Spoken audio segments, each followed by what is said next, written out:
Olá pessoal, tudo bem? Infelizmente nós não estamos do jeito que gostaríamos, com o coronavírus aqui no Brasil e toda essa questão que está repercutindo. Então, eu trouxe aqui a doutora Clarice Lobo novamente, agradeço muito a sua participação, doutora, é muito importante pra gente. Precisa de uma orientação, de um norte, né, para seguir e falar, uma médica falar pra gente é bem legal e então, inscreva-se aqui no canal para você receber os próximos vídeos. Lá no Instagram também eu tenho trazido informativos, porque nesse momento, quanto mais informação que a gente tenha sobre a doença falciforme, o que fazer em alguns casos é muito importante. Deixe seu comentário aqui, o que você tem feito agora, nessa época, como que você tá na sua região, como tem estado, tá bom? Espero que todos estejam bem e em segurança. Então vamos para as perguntas com a doutora. A primeira, a gente queria saber, quem tem falciforme deve ficar em isolamento nesse momento? Deve se afastar de todas as atividades?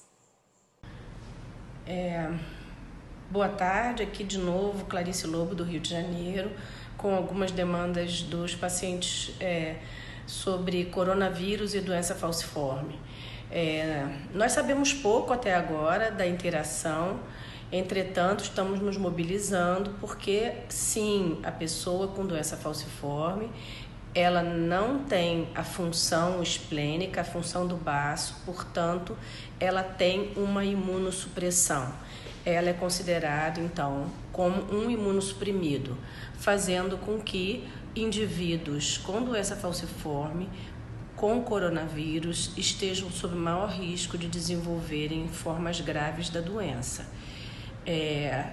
Neste momento, o que todos podemos fazer é o isolamento social.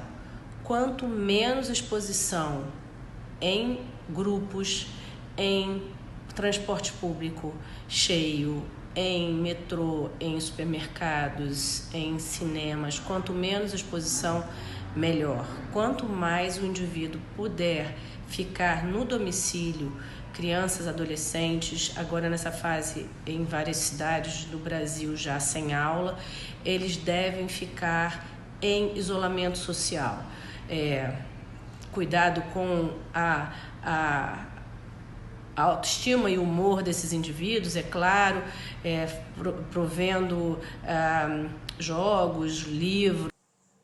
O que a gente pode fazer para melhorar a imunidade? Porque tem muitas pessoas postando algum tipo de alimentação, vitamina C. O que a gente pode fazer para melhorar a imunidade nesse momento? Infelizmente, até o momento, não há nenhum medicamento, nem nenhum alimento que aumente a nossa imunidade e que faça com que nós não tenhamos o coronavírus ou tenhamos uma forma mais branda da doença.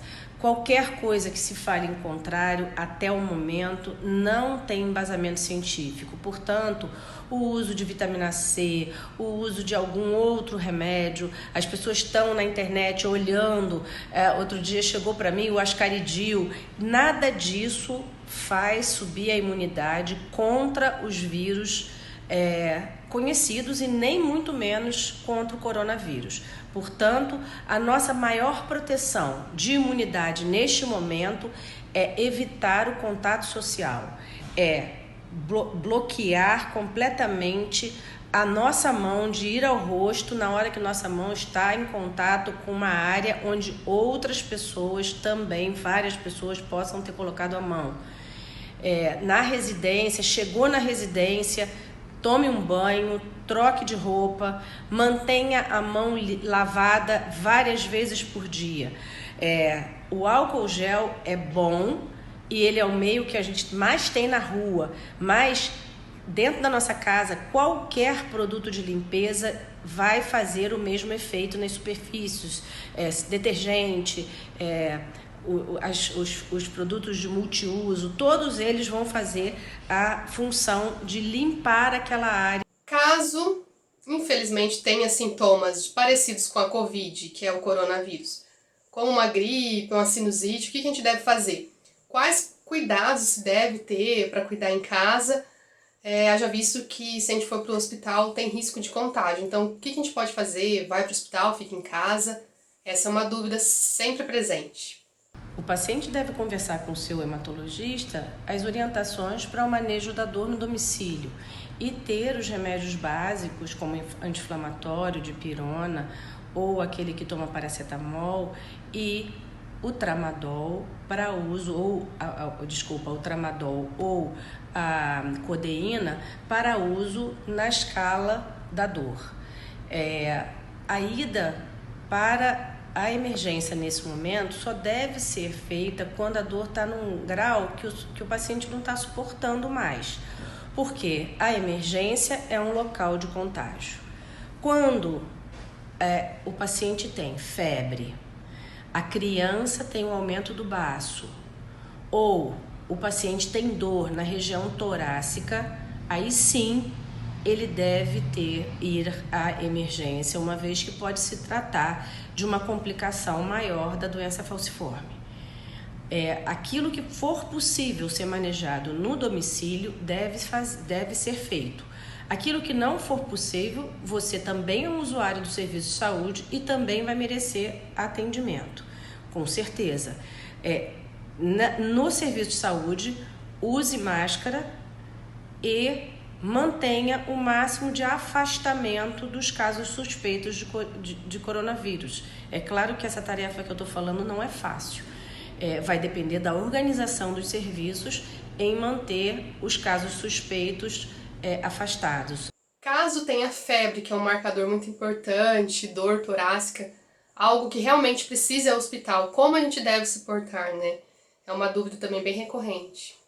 Os sintomas do coronavírus que são importantes e merecem a ida ao hospital são tosse seca, falta de ar, febre alta, piora do estado geral. Para a pessoa com doença falciforme, piora da anemia, piora do cansaço. Nessa situação, o indivíduo deve ir ao serviço de saúde, se reportar ao profissional do acolhimento como um paciente imunossuprimido e que vai ter então as atenções necessárias de saúde para elucidar o caso. A síndrome torácica, ela é uma condição que pode ser confundida com sintomas do coronavírus. E nesse caso, a realização de raio-x e tomografia computadorizada farão o diagnóstico diferencial. Quem tem doença falciforme tem direito a afastamento por atestado de suas atividades para ficar em casa, nesse momento de isolamento, de prevenção? A questão de atestado médico para ficar recolhido em casa é uma situação complexa no Brasil. Nós não temos ainda uma legislação que vai dar esse respaldo. Depois de 15 dias, em teoria, o indivíduo vai estar licenciado pelo INSS, tem que dar entrada no INSS para licença. Enfim, a minha recomendação, e isso é uma recomendação pessoal, é que aqueles que tenham férias, aqueles que têm alguma maleabilidade de horário, usem esse momento para negociar com o empregador, ficarem trabalhando em casa de trabalho remoto. Como eu falei antes, algumas profissões não têm essa prerrogativa. Então, se o indivíduo trabalha em linha de frente, e o médico é um exemplo desses, né? Nós não temos como trabalhar remoto. Portanto, esse indivíduo, ele exposto, ele tem que ter mais cuidado em relação às medidas de higiene e prevenção do que um indivíduo que não tem essa imunossupressão. É claro que o hematologista, quando demandado, vai fornecer para o paciente um atestado de isolamento social. Esse atestado não é um atestado médico dizendo que ele não pode trabalhar porque ele tem doença falciforme. Pessoal, eu agradeço muito as respostas da doutora Clarice, é muito importante pra gente. E assim, eu peço que todos tenham calma, é uma fase difícil, mas que vai passar. Com fé, paciência, tudo passa.